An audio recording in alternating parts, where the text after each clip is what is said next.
Hey, it's Travis. Too many camp directors run just on gut feel. Our free Resilient Camp Blueprint Diagnostic is your dashboard for resilience.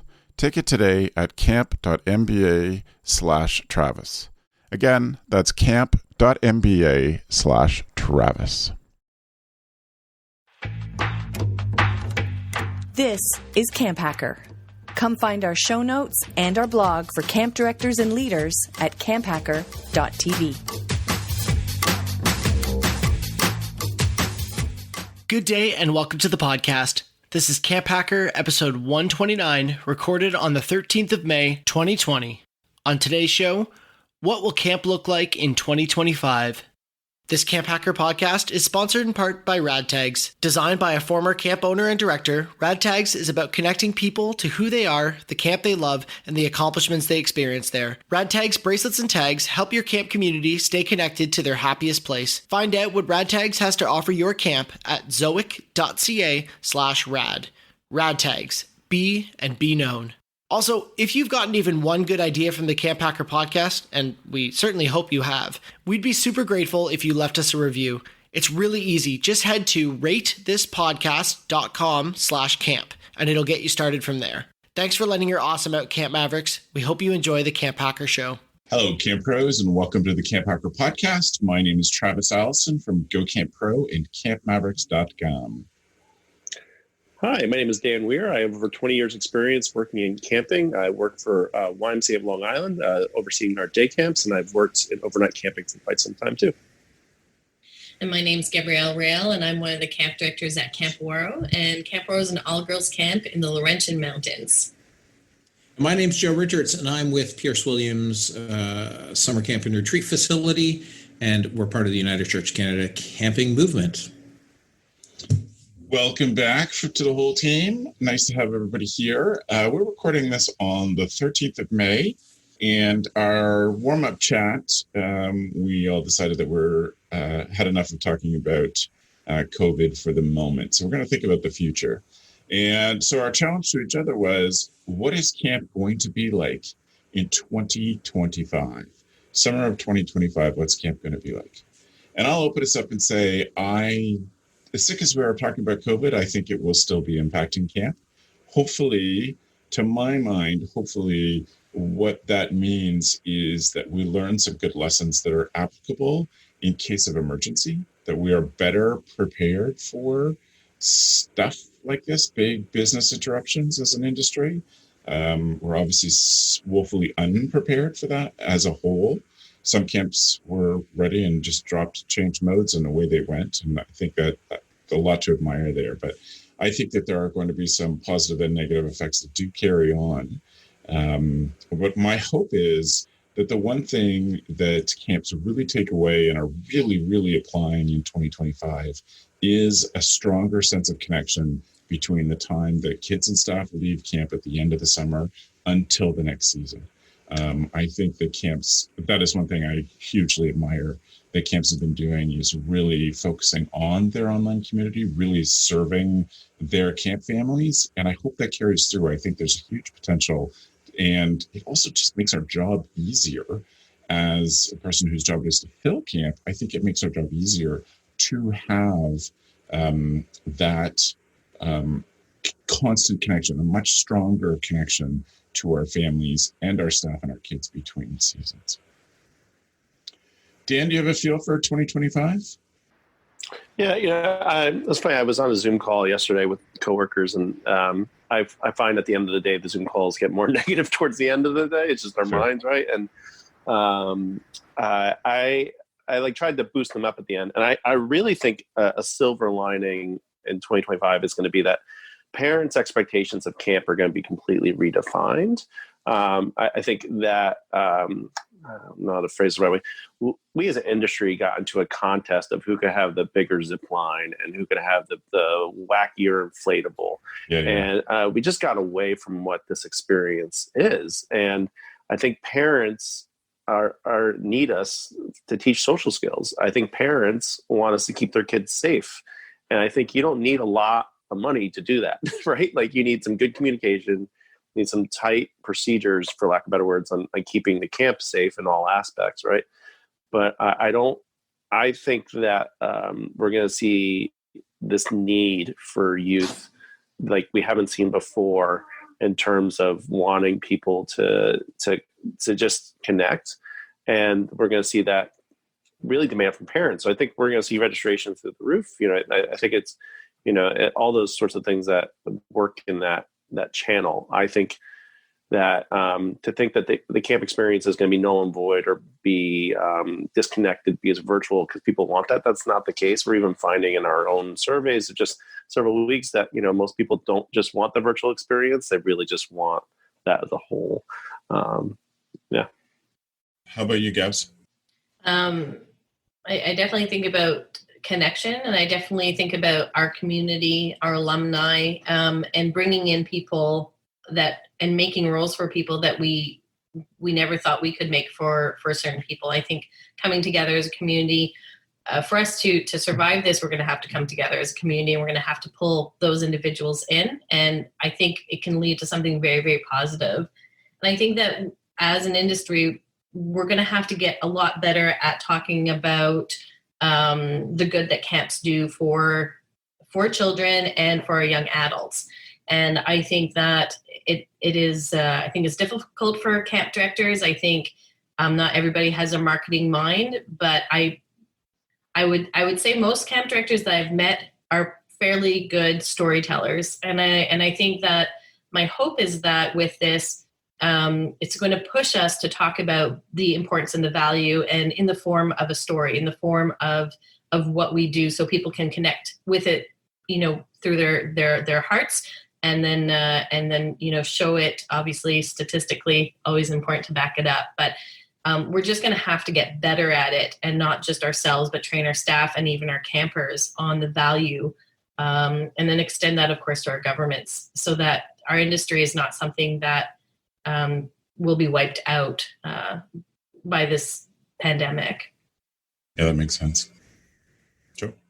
I think there's so many things and so many great points. I think Camp in 2025 is all of those things that both Dan and Gab have said, and you, Travis. And I think that what else it is from a nonprofit viewpoint is it's reserves, right? One of the things this is highlighted for a ton of nonprofits, not just camps, but nonprofits in general, is if you go around with going hand to mouth with your rates and your donations, anything like this is going to throw you under the bus really fast.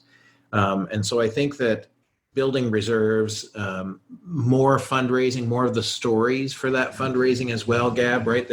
Because what's going to come is, I think camps are going to be more expensive. I think they're going to have to be to meet the need. And especially if you're stuck with smaller numbers. And by stuck with, meaning that, there's potential that parents are going to feel safer with a smaller number. So at Waro, I know that they're cabins of 4, which is great. I think that is, but will that be defined? So a cabin of 8, is that something we're going to do? Or there's lots of camps I know that have cabins of 10, 12, right, 17, 20 people in the same building. And I'm like, I don't think that's going to fly anymore in the face of public health. And so I think those smaller numbers, but that will lead to more kids needing scholarships to go to camp, because camp's going to be more expensive. There's going to be fewer of them, thus more fundraising. We've talked internally about the idea that we just change our model a little bit. We've relied on groups coming in the off season to run their own retreats. And what we're going to do is get in on we'll coordinate all of the retreats and just bring in people to teach them, right? Because a lot of people, if somebody loves yoga, they probably don't love the business of trying to market a yoga retreat to people. Or if people love teaching ukulele, they don't like all of the backside and of, planning food and planning accommodation. And we can do that. That's logistics we do in our sleep. And so I think that from our end, it's the idea of using our resources to generate income during the time of year when we don't normally generate as much income as we would like. One thing that comes up for me, and this is something I thought a lot about it maybe 10 or more years ago when Outward Bound Canada changed their model and they sold off their properties so that they could bring camp to kids, bring the Outward Bound model to kids in the cities. And they really focused on inner city programming. And, I sat with some of the people who helped make that decision at the time. And I thought, it's really smart. Like those of us that are really focused on this model of you have to come to this wonderful place in order to have camp. I've heard lots of camp people, and I say this, and I've said it many times myself, I could run a great camp program if I just had the right people with me. I don't need the place. I love the place. And I love lots of your places, the places on this call, I love them. But that maybe this can help us change that we can get camp to kids instead of kids having to come to us. Even if that's a day camp where it's, a half-hour bus ride to get on, if we can have smaller programs with trusted leaders, I think that also gives us the benefit for those families to get to kids. It's less of a big deal for kids to come to us or get on a program for the day, get on a bus for the day and come to a program, but also allows us to up our impact and have more trained, capable, conscientious staff leading more programs might be a way that works for more camps because they're not bound to the property and we're giving more great staff more opportunities in running smaller programs that are less centralized and so therefore more flexible. It's one of the things I've been thinking a lot about the future of summer camp is how can we be more adaptable? Because the songs travel, the games travel, the people travel, but if we're relying on families coming to us, then maybe we're not serving as best we can, and maybe this has been a shakeup enough for our thinking that we could change.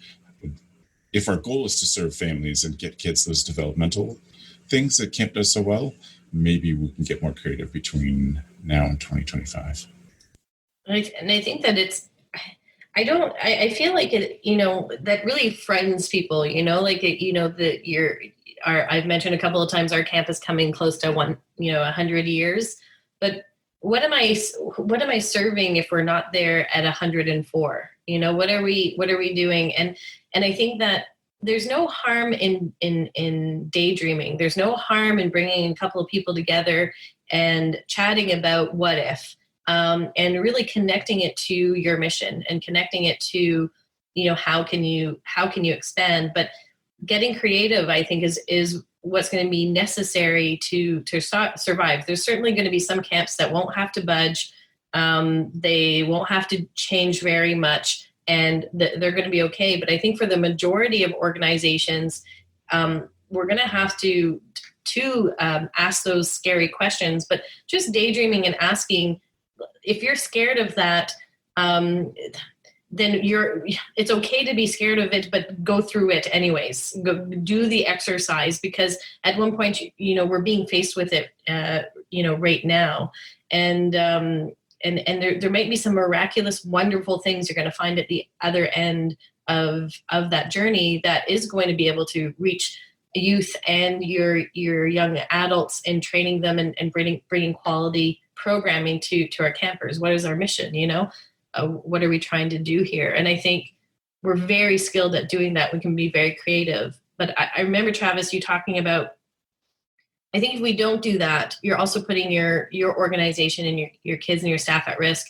I remember you were talking about a couple of podcasts ago about reading patterns, and that if you were going to, because of climate change right now, if you were going to open up a camp, you would start getting rid of the tents, putting in buildings, because winds are unpredictable, storms are unpredictable.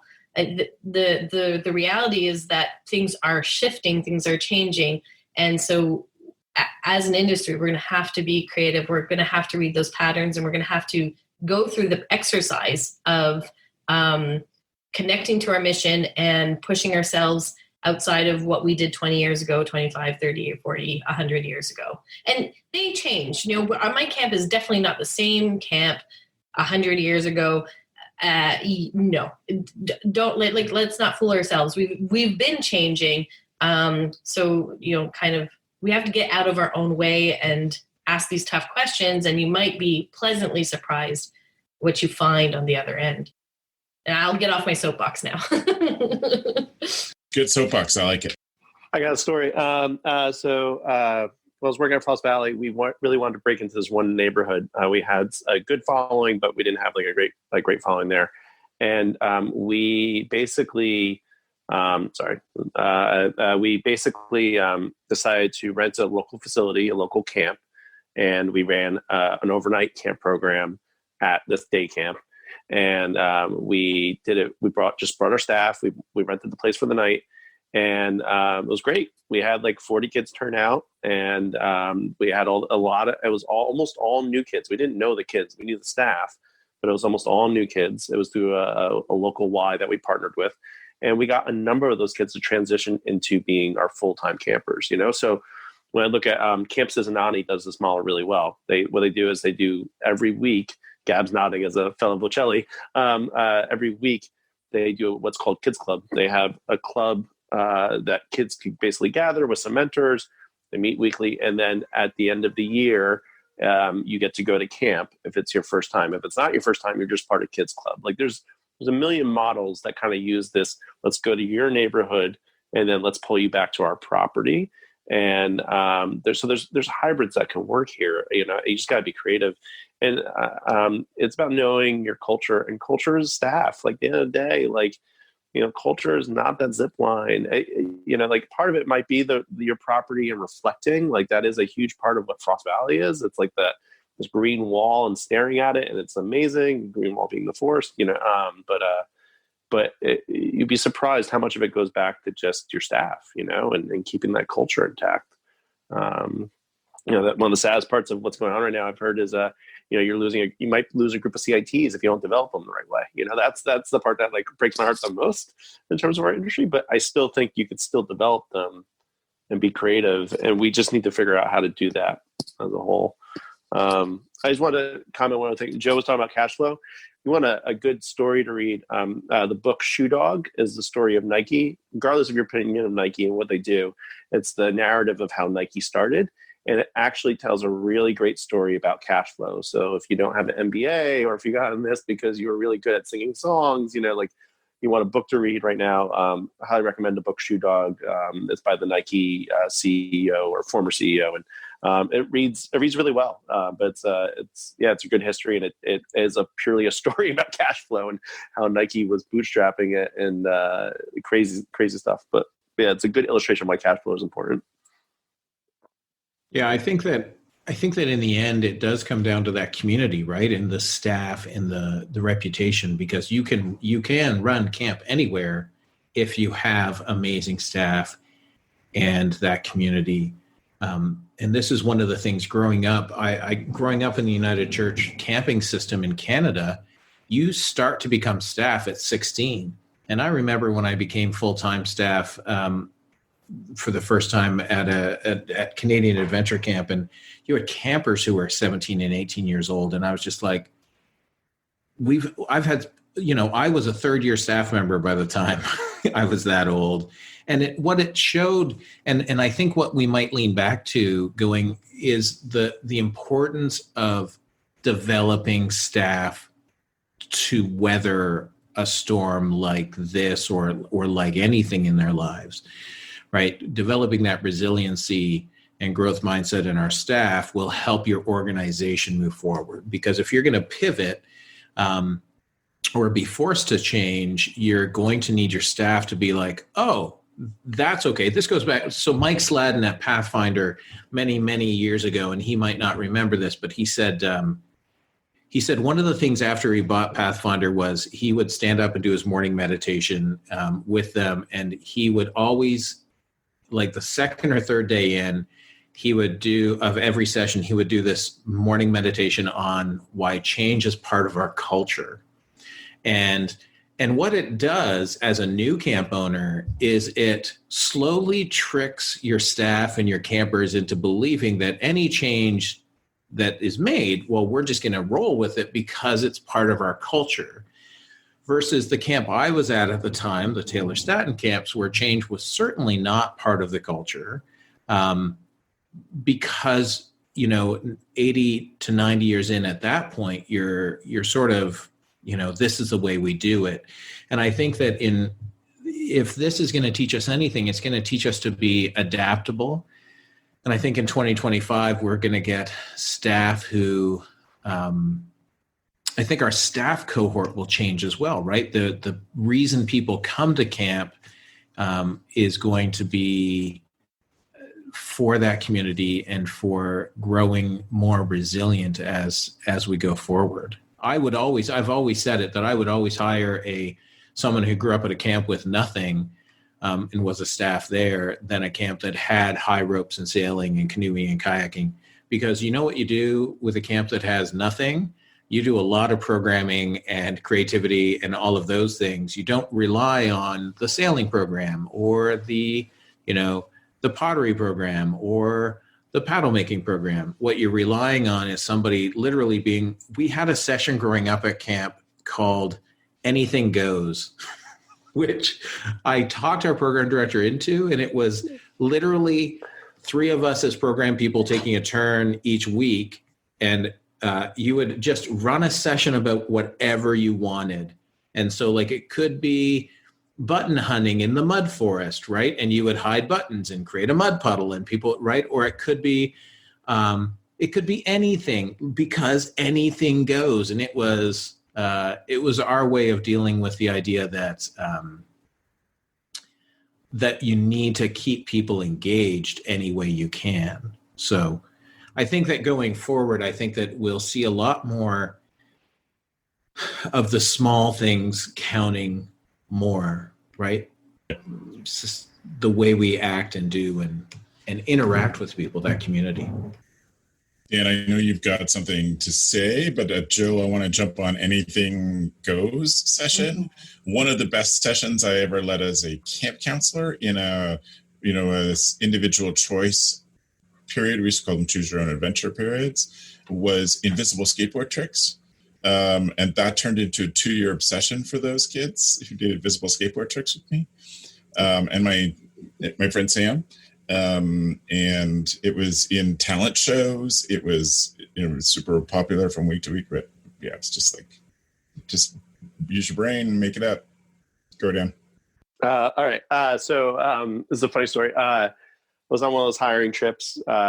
We go abroad and you end up bonding pretty closely with the people. And so actually on the trip was a camp that was a neighbor. And I had known him for a long time. Camp does not have a lot of money. Just driving by the facilities, it's not great, And so, after 6 days together, at the end of it, we were at the bar, and I was just like, "All right, your camp's a dump. Why do you work there?" And they proceeded to tell me how they know their camp is a dump, but because that's not their language, it's not their right thing. But you have to imagine I'm a few sheets to the wind at this point. And they go, "Look, we know the facilities aren't as great as yours, but we all just amps our staff up to give more."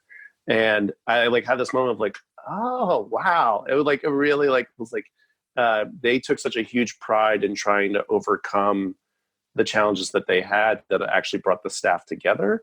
And it goes right into what Joe was saying of you'll take the staff that comes from a camp that has nothing beforehand. And it really goes back to the core of what it was. I worked at Frost Valley long enough where it went in these ups and downs. So I started working there when it was headed downward. And then when I left there, I was heading upward. And I remember when we had nothing. I remember when we had absolutely nothing and doing exactly what we're saying, where the program supply was cardboard and we made it work, and it was wild. But at the same point in time, we created some experiences that when I see these kids now as grown adults, they totally remember everything. It's it doesn't matter, It's just, it's, it doesn't look great in a brochure, but other than that, it's, but who's going to have print materials in 2025, right? Come on. So, yeah. This episode of the CampHacker Podcast is sponsored by Rad Tags. Rad Tags is outfitting camps with personalized keepsakes that speak without saying a word. Rad Tags allows you to show someone they belong, building a relationship that goes beyond their last day at camp. With the goal of helping camps create awesome recognition and affiliate programs that last beyond the summer, Rad Tags is doing a monthly giveaway for GoCamp Pro listeners. Just email your answer to the following question to matt@gocamp.pro and be entered to win 5 silicone bracelets with the Rad hand sign. Each month, we'll pick a new winner. This month's question is, were you ever given an award in your camper or staff days that you have kept and held on to? Tell us about it. Don't forget, email your answer to matt@gocamp.pro with Rad Tags contest in the subject line. To find out more about how Rad Tags can elevate your camp program, visit zoic.ca/rad. That's zoic.ca/RAD. Rad Tags. Be and be known. So we've talked about staff. We talked about campers. Is there anything physical different that you think will happen in the next 5 years? I think climate change is going to be an interesting one to see how this 3 or 4 months of giving the Earth a break are going to give a lot more implications. People are going to have a greater understanding as things go back to. There's listening to a podcast talking about in a bunch of different cities in Asia where they're seeing the mountains in the background that they haven't seen in 80 to 100 years, and people going back. And that's what happened with the Beijing Olympics is they cut the air pollution down for the Olympics, and then it went all the way back up right after the Olympics, and all the people in the city are like, wait a minute, hold on. And that was how they got them to change their behaviors and change a lot of those things. So think about that, those kind of implications. Are we seeing things clearly now from a site perspective that we hadn't thought of or seen before? We've been so the Ys are interesting that they have these facilities as well too where they're very popular with seniors. So there's a bit of a more aggressiveness with finding out how we can solve this now in terms of screening people. And there's technology that basically I've been told it's in the tens of thousands, but it can literally scan people for fevers when they're walking in the door, 8 to 15 people at a time, and you just walk by it. It's not, some people might feel like that's intruding, but I think in the next 5 years, you're going to see that become more commonplace at camps, and you're going to see better policies regarding staffing of going home when you're sick, especially in the States, which I could rant about forever, but that's another 4-hour podcast. So we'll leave that away. But I think you're going to see, and that's the case with any epidemic. It propels health. That's going to be something that we're all going to benefit from in 2025. Smart. The idea of how we screen people, right? Like we screen people for forever for lice at camp. We screen people health checks have been done for years and years, but never to the degree or speed at which we're going to want them to be done. I think from a physical perspective, a physical site perspective and climate change, I think there'll be changes that happen, And Ferncliff, Joel Gill at Ferncliff said it really well in their announcement that they weren't going to run camp in Arkansas for Ferncliff this year. And he used a biblical reference, the year of Jubilee, which is in biblical times this year of rest and revitalization. And farmers used to have the same premise that you would use a field for so many years and then let it rest for a year to so that it could come back. And I think that some camps, if they don't run this summer and nothing happens, there's a benefit to that in one way to our physical site, right? Like to the grassy areas that always turn into mud pits, or to the zones that and from a building site, if you can find the money, it's a great time for projects to get done that have never gotten done. But I think that in 25 years from now, right, I was thinking about the idea that social media, which a lot of people think is the end all be all, right? That it's just, well, it's always been here. And you're like, well, but no, it hasn't, right? Like from 2006 backwards, there wasn't really what we have now. And I think that, so looking forward to 2025, what are the changes that are going to happen that are going to, right? Like Twitter just announced that they're going to let everybody, all their employees, work from home forever. And I'm like, well, but there's a value to seeing someone in your office, right? There's a value to seeing and talking with someone, and not being on a screen and all of those things. So I wonder about if camps can become nature workspaces was one of my thoughts I had recently. The idea that you set up, because we're often not being used Monday through Friday, so you can set up work zones for people to come out and actually work where they can see that wall of green, Dan, right? Where they get the experience without the commitment. It's clever. I like that a lot. I think that's really smart. Anything else come to mind for you, Gab? I'd love to see it. I'd love to see more camps taking on an environmental mission. I think, I sort of looking at some of the staff members, if your camp isn't open this summer, looking at some of the staff members and saying, hey, do you all want to self-isolate together? Let's get some work done. And let's brainstorm, let's dream, let's also, paint these cabins. I think that there's opportunities that we can do. I think though that the reality is things are going to change, and they're changing, and I think it's important to start really thinking about what that means to you, and if this is the type of industry you want to be in.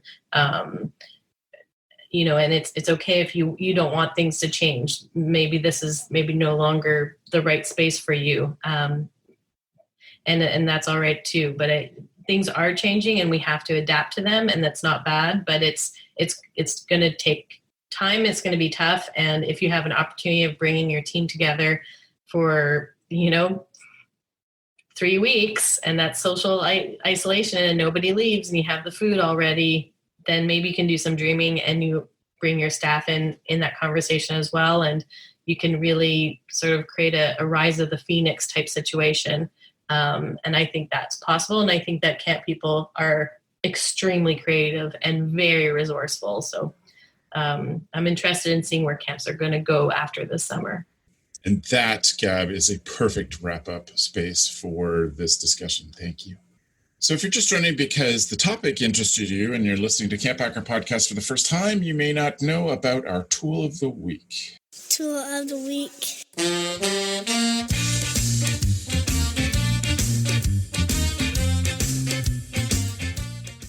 So we ask people who come on as a panelist to bring a tool that makes them a better camp director. Could be inexpensive, could be very expensive. It is up to each of the people, and we've all done stuff at many price points over the years that we've been doing this. For me, I'm going to start off with an app for Slack. Many camps are moving on to Slack to keep the remote teams together. Many people who listen to this will have been in the COVID-19 in camp Slack, because that's now 4,000 people. One of the tools that I really like, just for productivity and getting stuff out there, sometimes I find thumb typing on my phone to be dastardly slow. I'm a pretty good touch typist, and so I'm pretty fast that way, but on my phone, it's slow.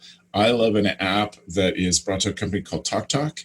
And if you go to camphacker.tv/podcast, you can see in the show notes a link to this. It is a voice message app add-on. And we are paying $4 a month for that add-on for Slack. And it allows you to just put in a short code into Slack, and then it'll give you a button to record a voice message to whoever, to a group, etc. And so if you're out and about and you can't stop and type, or you have a thought that you need to get to somebody, it's a nice, easy way to send a voice message. And it's a thing I've been looking for in all of my different chat apps since Dr. Deborah Gilboa introduced me to the idea that Facebook messages have voice recording, and we often use them, Dr. J and I, when we're chatting, or Dr. J and Beth and I when we're chatting. And I just we need that for Slack, and somebody had already built it. So you can find it in the show notes, and you will see the link to that as a Slack app. So that's my tool of the week. Dan, why don't you go next? I know you have to run off, so I'll let you give us your tool, and then I'll invite you to tell people how they can get in touch with you if they want to follow up. Great. So mine's a little complicated, but not. I've also covered it before, but it's just worth it because I'm using it like every hour of every day. So I have basically a tripod hooked up to a Joby phone stand. So Joby, this is what it looks like. It has a little camera piece on it. I'm going to do it right now. I'm going to flip it off. So just give me 2 seconds as I do this awkwardly. And then let's rotate that around. So you can see that is right here. This is the part from the Joby. And I took a camera tripod and just hooked it up. And I can't tell you how much that has really saved my phone. One, for my kids dropping it as one of my kids comes into the photo. Yep. And then two, as basically allowing for me to move it anywhere. Yes, this is where I'm going to head out in a second. Or she's hungry. So, but yeah, so that's worked out well. Travis is laughing way too hard. So pivoting into how you can reach me, you can find me at Dan Loves Camp on Twitter and Instagram. You could also, you can email me at dan.weir@ymca.li, but to be honest with you, the social media is probably more reliable at this point. And that's it. I'm happy to talk camp with anybody. I'm the president of New York State Camp Directors Association, so if you are New York camp, come talk to me, tell me what's going on, and I will happily tell you what I'm hearing as well, too. But that's it.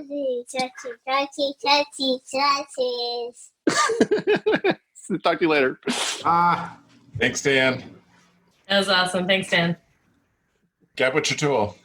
My tool is free, and it's from Team Gantt. Team Gantt is a company that helps you create Gantt charts, and Gantt charts are a way to organize your projects in a timeline that everybody can see and counts the percentages of what needs to get done or what is done and what needs to get done afterwards. So with this time of change, there's a lot of adjusting, adapting. Some people are going to be doing fundraising, different marketing plans. Maybe you're doing, a virtual camp or whatever. There's a lot of organization that needs to be in play. And some of these programs cost money. So Team Gantt actually has a Google Sheets plugin that you can use, and it is absolutely free. And Google Sheets you can share with all of your teammates, and it can really, really help organize your projects and make sure that you've budgeted enough time and money and people space to get those done. So I'm using it right now for all of our different potential scenarios that will be happening for the next couple of months, and I'm able to adjust accordingly. And it's been really a time saver. And it takes time at first to implement, but then once it is, I sleep a little bit better at night. So, and it's free. Excellent. Gabrielle, how can people get in touch with you if they have follow-up questions? You can catch me on Instagram at Gabrielle Rail with 2 L's. You can email me at Gabz@Waro, GABZOUAREAU, and same address, waro.com if you want to check out where I work. Thanks, Gab. Thanks. Awesome. Best tool of the week yet. Are you ready? This might be one of my least expensive tools I've ever recommended. These come in at 40 cents per. And what it's called is the best ever pitcher screw. And if you're watching on YouTube, it doesn't need an anchor. You can literally screw it into any wall, drywall, plaster and lath. I did a couple today. And it leaves about a 1/4 inch opening to put a pitcher wire over, or a hook will fit over that as well. When I sell the art that I make, I will often send a couple of these in the package to those people. So because I put the hooks on the back already, and it's just a little thing. I keep a bunch in my drawer so that we can hang random things in and around camp, because a nail sometimes doesn't cut it, and to find an anchor and drill a hole for an anchor and then tap an anchor in, I just get sick and tired. And it's one of those things as you get more into DIY and home improvement, that if you don't know it exists, you think of a harder method. And there are many times during the past 60 days during this COVID lockdown that I've thought I'll be doing something, I'll be like, oh, that's the hard way, right? Like, just stop and go to the easy. I don't need to overthink this, but these are best ever pitcher screw. They're sold by leevalley.com. They have a few different versions. They have something called a bear claw screw and other things. It's just well worth your time if you ever hang pitchers in your house. And if you want to follow me or pay attention to me, YoYoJoe, YoYoJoe.com. You can reach me there. You can see what we do here at Pierce Williams at campisbetter.com. And during the past 70 days, I've been more on Facebook and Twitter than I have in the past 3 or 4 years. And you can search for me there. I don't always friend everybody, but if I do, you're lucky. So there you go. As one of Joe's Facebook friends, I definitely feel lucky. I want to thank the two of you and Dan for being a part of this discussion. I think it's always great for me to have some wise brains to chat about summer camp with. And I want to thank our listeners. I want to thank those people who have been kind enough to sponsor us on Patreon, because that pays for Matt to do our editing. I purposely haven't been charging our patrons the last couple of months, even though we put out a lot of podcasts, because I know that money is tight. But I think those people still deserve some credit for keeping the show alive now for 10 years. And many of those have been with us since we opened up Patreon. And so I want to thank them all for that. That is an amazing thing.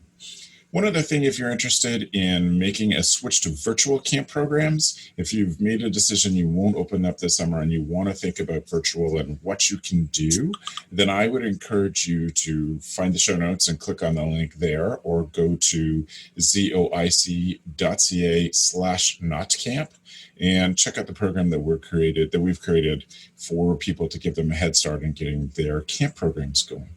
And so it's called Not Camp Camp, and you'll see the link at zoic.ca/notcamp and find out about that program. Thank you very much to those who are watching on YouTube. Thank you to those who have taken us on a dog walk or to wash the dishes. It is always an honor to be a part of your lives. And we, as a team, a Go Camp Pro team, as well as the CampHacker Podcast team, really want to say how grateful we are to have this camp community and be a part of it, and to see the amazing things that camp pros are doing around the world right now in this crisis is truly heartwarming. So thank you all for that. Again, if you want to see our show notes, please go to camphacker.tv/podcast. This is episode 129. If you want to find the links to Joe's fancy picture screw and or our other tools of the week, you can go to camphacker.tv/. 129? What? Definitely so. Definitely so. All right. So thank you again. I appreciate everybody for listening, for being a part of this. And we look forward to doing stuff again with you quite soon. And thanks for being here, friends.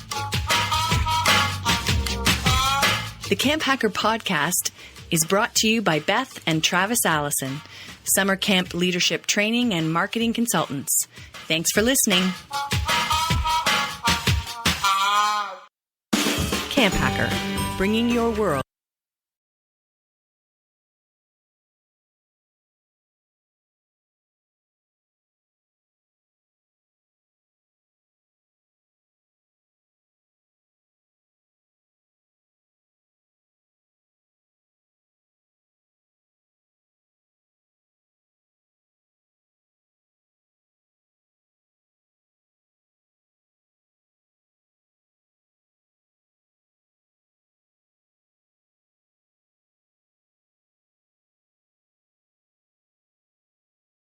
Into focus. Hey, it's Travis. Camp directors often tell me they're just too tired to take on anything new. That's exactly why my free Resilient Camp Blueprint Diagnostic exists. It doesn't add work, it shows you progress. Quick, free, repeatable, you'll know if your systems are paying off without the guesswork. Try it today at camp.mba/Travis. That's camp.mba/Travis.